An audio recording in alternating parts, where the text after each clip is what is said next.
मंजिल मिल ही जाएगी भटकते भटकते, गुमराह तो वो हैं जो घर से निकले ही नहीं। ठीक है। तो दोस्तों, हेलो एवरीवन, स्वागत है आपका आपके अपने यूट्यूब चैनल में। मैं Jaswant Chaudhary, faculty of English. आज मैं आपको बताने आया हूँ एसएससी जीडी नोटिफिकेशन के बारे में। बहुत से बच्चों का मेरे से क्वेश्चन था कि सर ये जीडी का नोटिफिकेशन आ गया है या नहीं आया है। बहुत सारा आपने देखा होगा न्यूज़ आ रही है, न्यूज़पेपर में भी आपको देखने को मिलेगा कि इतनी वैकेंसीज आ चुकी हैं, इतने इसके पद हैं, इसमें इस डिपार्टमेंट में इतने हैं, इस डिपार्टमेंट में इतने हैं। तो आज हम इन सभी डाउट्स के बारे में आज हम बात करेंगे। ठीक है। आपको सारे डाउट्स क्लियर हो जाएंगे कि इसमें क्या है क्या नहीं रहने वाला है। ठीक है। चलिए हम बात करते हैं एसएससी जीडी नोटिफिकेशन जो है इसके बारे में डिटेल्स। ठीक है। हाँ, तो देखो यहाँ पे एसएससी जीडी का लास्ट टाइम तक 2022 तक का हो चुका है। ठीक है। 22 के बाद में 2023। ठीक है। 2023 में इसका कोई नोटिफिकेशन नहीं आया। ठीक है। और 24 वाला, ठीक है, तो दोनों की हम बात करेंगे। 23 वाला जो है इस समय जो चल रहा है, जिसको हम 24 बोल रहे हैं, ठीक है, उसी की हम बात कर रहे हैं यहाँ पे, जो आजकल चर्चा का विषय बना हुआ है। ठीक है। हाँ, अब देखो इसकी ये पदों की संख्या जो है 84,866, ये है या नहीं है। ठीक है। अभी देखो इसका जो नोटिफिकेशन है, ये जो पदों की संख्या, पोस्ट की जो संख्या होती है, ये डिपेंड करती है नोटिफिकेशन पे। अभी तक इसका कोई नोटिफिकेशन नहीं आया। जब नोटिफिकेशन आएगा तभी इसकी नंबर ऑफ पोस्ट का पता चलेगा कितनी पोस्ट आती है। ठीक है। 2022 की बात करूं मैं, 2022 में इसका पोस्ट आया था 25,000। ठीक है। जो बढ़ के 50,000 हो गया था, बाद में इंक्रीमेंट हुआ तो 50,000 पोस्ट हो गई थी एसएसजीडी में। ठीक है। अब बात आती है कि इस बार ये वैकेंसीज जो है 84,867, इतनी बड़ी वैकेंसीज आएगी या नहीं आएगी। ठीक है। अब देखो ये जो वैकेंसी है, इसका नोटिफिकेशन के बारे में हम बात करेंगे कि इसका नोटिफिकेशन जब आएगा, आने वाला है, जल्दी आ जाएगा। अभी तक नोटिफिकेशन नहीं आया है। जब नोटिफिकेशन आएगा तो उसमें ही डिटेल्स आएगी कितनी पोस्ट रहने वाली है। ठीक है। अभी तक इसके बारे में कोई क्लियरेंस नहीं है कि इतनी कितनी इसकी कितनी पोस्ट है। जब मिलेगा आपको, नोटिफिकेशन आएगा एसएससी की साइट पे, ठीक है, तब आपको चल जाएगा कितनी कितनी पोस्ट आने वाली है। ठीक है। ये जल्दी ही आपका जारी होगा। ठीक है। मोस्टली क्या होता है, ये फ्राइडे सैटरडे में आता है, जितना भी नोटिफिकेशन आता है वो इवनिंग टाइम में, नाइट में आता है। ठीक है। जब आएगा पता चल जाएगा आपको कितनी वैकेंसी रहने वाली है। ठीक है। चलिए हम बात करते हैं इसके बारे में। अभी देखो आपने देखा होगा न्यूज़पेपर में, अभी न्यूज़पेपर वालों ने न्यूज़ निकाल दी कितनी वैकेंसी। अभी ऐसा कोई भी क्लियरेंस नहीं है। ठीक है। ये बात ध्यान रखो आप लोग। नोटिफिकेशन में सब कुछ क्लियर होता है। नोटिफिकेशन जल्दी मिलेगा आपको, और चीज़ों के बारे में हम डिस्कस करते हैं यहाँ पे। ठीक है। हाँ, तो ये जो है, यहाँ देखो इसका मैं आपको बता दूं, जो कंफर्मेशन वाली जो बात है, जो बिल्कुल कंफर्म है कि हाँ ये चीज़ें हैं कंफर्म, जो ऑथेंटिक हैं कि हाँ ये डेट क्या है, इसकी डेट क्या रहने वाली है। तो देखो ऑनलाइन एप्लीकेशन स्टार्ट्स, इसके ऑनलाइन फॉर्म जब स्टार्ट होंगे, कब से स्टार्ट होने वाले हैं ऑनलाइन एप्लीकेशन फॉर्म, ये 24 नवंबर से। ठीक है। ये डेट बिल्कुल फिक्स है कि आपके एग्जाम, इसका ऑनलाइन एप्लीकेशन 24 नवंबर से स्टार्ट हो जाएंगे। ये बिल्कुल ऑथेंटिक न्यूज़ है। ठीक है। हाँ, क्योंकि इसका न्यूज़ दे रखा है साइट पे कि 24 नवंबर से आपका ऑनलाइन एप्लीकेशन स्टार्ट हो जाएगा। लास्ट डेट क्या रहेगा ऑनलाइन फॉर्म भरने का? लास्ट डेट रहेगा आपका 28 28 दिसंबर। ठीक है। 28 दिसंबर तक आप फॉर्म फिल कर सकते हो। ठीक है। इसके बाद में मोड ऑफ एग्जामिनेशन आपका ऑनलाइन रहेगा। ठीक है। हाँ, ये बात बिल्कुल क्लियर है। ठीक है। और डेट ऑफ एग्जामिनेशन, इसकी डेट क्या रहने वाली है? इसका जो एग्जाम होगा वो फेब और मार्च, ठीक है, फरवरी और मार्च 2024 में इसका एग्जाम होगा। इतना आप लोगों को श्योर है। ये चीजें जो डिटेल्स हैं ये बिल्कुल ऑथेंटिक हैं कि इसका एग्जाम फरवरी मार्च में होगा। ठीक है। और इसके फॉर्म 24 नवंबर से स्टार्ट होने वाले हैं, और 28 दिसंबर तक इसके फॉर्म चलेंगे। ठीक है। तो जो बच्चे एसएससी जीडी की प्रिपरेशन करना चाहते हैं, एसएससी जीडी में अपना भविष्य चाहते हैं, नौकरी लेना चाहते हैं, तो वो स्टार्ट कर दें अपनी तैयारी, तैयारी को एक आयाम दें और लग जाएं अपनी मेहनत में, क्योंकि वैकेंसीज तो आनी आनी है, ये कंफर्म है। ठीक है। क्योंकि डेट आ चुकी है ऑनलाइन एप्लीकेशन की, तो तैयारी को एक जबरदस्त तरीके से करें। ठीक है। हाँ, चलिए और चीज़ों के बारे में हम डिस्कस करते हैं यहाँ पे, और क्या चीज़ें रहने वाला है यहाँ पे। ठीक है। अब देखो इसका क्या एलिजिबिलिटी है, क्या क्राइटेरिया है, कौन बच्चे इसका फॉर्म भर सकते हैं। ठीक है। 10th पास मिनिमम इसका रहता है। 10th पास, जो स्टूडेंट 10th पास है, जितने भी एप्लीकेंट हैं, जो भी आवेदक हैं, वो 10th पास होना चाहिए, मिनिमम है ये। ठीक है। क्योंकि एक कांस्टेबल पोस्ट के लिए होता है, जितने भी डिपार्टमेंट्स होते हैं, और एसएससी इस एग्जाम को कंडक्ट कराता है। ठीक है। हाँ, और इसका मोड ऑफ सिलेक्शन 10th पास रहेगा। ठीक है। Mode of selection written exam होगा, सबसे पहले रिटन एग्जाम होता है, उसके बाद में फिजिकल मेडिकल होता है, ठीक है। और उसको पास करने के बाद में आपका डॉक्यूमेंट वेरिफिकेशन होता है, ठीक है। जिस भी डिपार्टमेंट में कट ऑफ डिपेंड करती है, पोस्ट डिपेंड करती है किस डिपार्टमेंट में मिलने वाला है आपको, ठीक है, उसी हिसाब से मिल जाता है। इसकी और इंफॉर्मेशन के हम बारे में बात करेंगे कि इसमें क्या एज लिमिट रहने वाली। इसकी एज लिमिट जो है वो 18 साल से लेके 18 ईयर से लेके 23rd ईयर, ठीक है।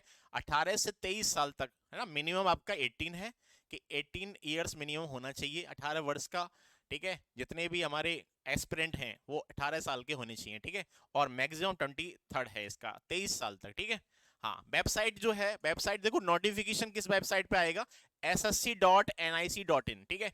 इस वेबसाइट को आपको विजिट करना है, ठीक है। इसको विजिट करोगे तो आपको नोटिफिकेशन मिल जाएगा, ठीक है। हाँ, जो जल्दी जारी होगा आपका, ठीक है। हाँ, देखो नोटिफिकेशन मैंने लिख दिया यहाँ पे, जल्दी जारी होगा, ठीक है, जल्दी आएगा नोटिफिकेशन। ये सारी जो इन्फॉर्मेशन है वो बिल्कुल मैं आपको बता रहा हूँ, एकदम बिल्कुल मैंने सब कुछ देख के आपको जितनी भी सोर्सेज हैं वहां से मैंने इन चीजों को कलेक्ट किया है, ठीक है। हाँ, चलिए आगे बढ़ते हैं यहाँ पे हम, ठीक है। अब हम बात करते हैं इसकी ऑनलाइन फीस, ठीक है। ऑनलाइन पेमेंट क्या रहने वाला है, किन बच्चों के लिए क्या है, कैटेगरी वाइज होता है ये। तो ऐसी अगर आप जनरल कैटेगरी में आते हो, जनरल, ईडब्ल्यूएस और ओबीसी, इनके लिए इसका जो चार्जेस है वो 100 रुपीज है। बाकी SC, ST, PWD and women, इसके लिए free of cost, no charge, ठीक है, कोई चार्ज नहीं लिया जाएगा।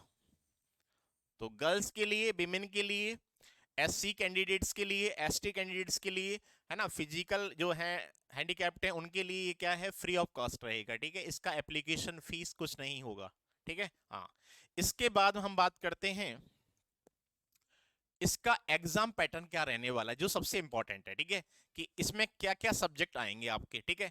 फर्स्ट ऑफ ऑल मैं आपको बता दूं एग्जाम पैटर्न में क्या क्या सब्जेक्ट आने वाले हैं। फर्स्ट है आपका रीजनिंग, ठीक है। नंबर 1 सब्जेक्ट हमारा रीजनिंग है, और रीजनिंग के हमारे कितने क्वेश्चंस आएंगे, रीजनिंग के 20 क्वेश्चंस पूछे जाएंगे, ठीक है। हाँ, और 20 क्वेश्चंस कितने मार्क्स के होंगे, 20 क्वेश्चंस आपके 40 मार्क्स के होंगे। कहने का मतलब ये हुआ कि एक क्वेश्चन आपका 2 मार्क्स का होगा, क्लियर, ठीक है। इसी तरह से आपका मैथ्स, मैथ्स जो है उसके भी 20 क्वेश्चंस पूछे जाएंगे,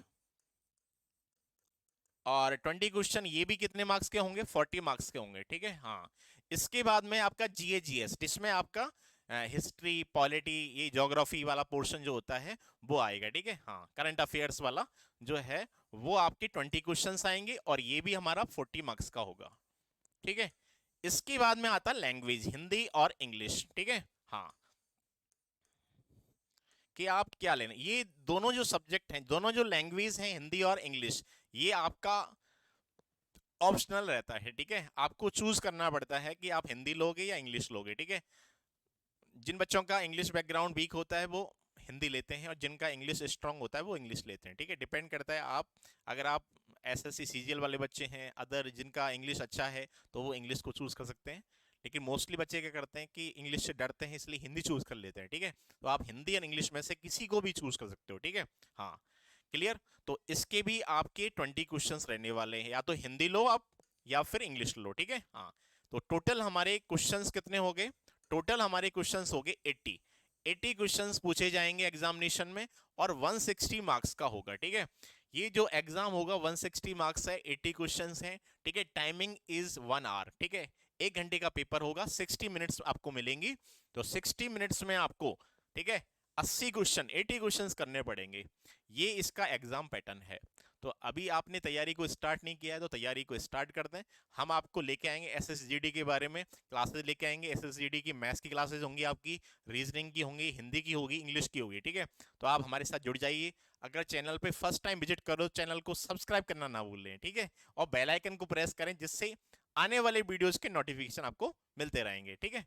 आगे हम बात करते हैं, आगे क्या इंफॉर्मेशन है इसके बारे में। देखो, हाँ, इसका जो फिजिकल मेडिकल होता है उसके बारे में मैं आपको बताना चाहूंगा कि जो बच्चे मेल हैं, ठीक है, मेल वाले जो बच्चे हैं उसके लिए दौड़, है ना, रेस, रेस 5 किलोमीटर, 5 किलोमीटर की रेस आपको कितने मिनट में करनी होती है, 24 मिनट्स, 24 मिनट में 5 किलोमीटर की रेस करनी पड़ती है मेल के लिए, ठीक है। जितने भी मेल कैंडिडेट हैं तो वो 5 किलोमीटर की रेस 24 मिनट में करेंगे, ठीक है। हाँ, ये इसका क्राइटेरिया है। और फीमेल का क्या है, 1.6 किलोमीटर मतलब 1600 मीटर। 1600 मीटर की जो दौड़ है उसे आपको 8.5 मिनट में, ठीक है। तो 8.5 मिनट में 1600 मीटर की दौड़ लगानी पड़ती है फीमेल कैंडिडेट के लिए, ठीक है। ये दौड़ का है, ठीक है, रेस का।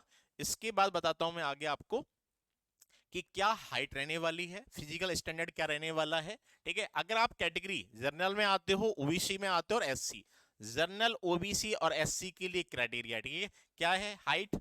हाइट मेल के लिए, ठीक है, मेल के लिए हाइट कितनी है, 170, ठीक है, 170 सेंटीमीटर। तो 170 सेंटीमीटर किस किस कैटेगरी के लिए है, वो है हमारा जनरल, ओबीसी और एससी। अगर आप इस कैटेगरी में आते हो, मेल हो, तो 170 सेंटीमीटर हाइट होनी चाहिए, ठीक है। और फीमेल के लिए हाइट कितनी होनी चाहिए, 157 सेंटीमीटर, ठीक है, 157 सेंटीमीटर हाइट होना चाहिए फीमेल के लिए। एससी कैटेगरी, जनरल कैटेगरी और आपका ओबीसी कैटेगरी, ठीक है। हाँ, इसके बाद में आता है आपका एसटी, ठीक है, शेड्यूल ट्राइब। एसटी, जो एसटी कैटेगरी में आते हैं उसके लिए क्या रहने वाली है हाइट, हाइट आपकी 162.5, 162.5 सेंटीमीटर हाइट रहने वाली है मेल के लिए, ठीक है, ये मेल के लिए है। और 150 सेंटीमीटर फीमेल के लिए है। तो 150 सेंटीमीटर फीमेल के लिए एससी एसटी कैटेगरी में, ठीक है। और मेल के लिए है आपकी 162.5 सेंटीमीटर, ये हाइट रहने वाली है, ठीक है। अगर हम चेस्ट की बात करें, जनरल, ओबीसी और एससी के लिए चेस्ट कितनी है, 80 से लेके 85, ठीक है। मेल कैटेगरी, मेल के लिए चेस्ट, जनरल स्टूडेंट हो आप, जनरल कैटेगरी में आते हो, ओबीसी कैटेगरी में आते हो या फिर आप एससी कैटेगरी में आते हो, तो उनके लिए चेस्ट कितना है, 80 से 85। और फीमेल के लिए चेस्ट की जरूरत नहीं होती, ठीक है, हाँ ध्यान रखना इस चीज का, ठीक है। अगर हम एसटी कैटेगरी की बात करें तो एसटी कैटेगरी में जो चेस्ट है वो मेल के लिए है ना 76 से लेके 81, है ना। एसटी कैटेगरी में जो मेल हैं उनके लिए चेस्ट है 76 से लेके 81, ठीक है, 76 से लेके 81 सेंटीमीटर, ये चेस्ट का होना जरूरी है, ठीक है। फीमेल के लिए चेस्ट का कोई रिक्वायरमेंट नहीं होता, जरूरत नहीं होती उसकी, ठीक है। तो यहाँ पे हमने इसके बारे में बात किया आपको। तो ये जितनी भी इंफॉर्मेशन हमने आपको बताई, ये सारी इंफॉर्मेशन एसएससी जीडी के बारे में है, ठीक है। अगर आप चैनल पे फर्स्ट टाइम विजिट कर रहे हो तो चैनल को सब्सक्राइब करें, बेल आइकन को प्रेस करें, जिससे आने वाले वीडियोस के नोटिफिकेशन आपको मिलते रहेंगे। तो मिलते हैं फिर अगली वीडियोस में, तब तक के लिए ओके, थैंक यू, जय हिंद, जय भारत।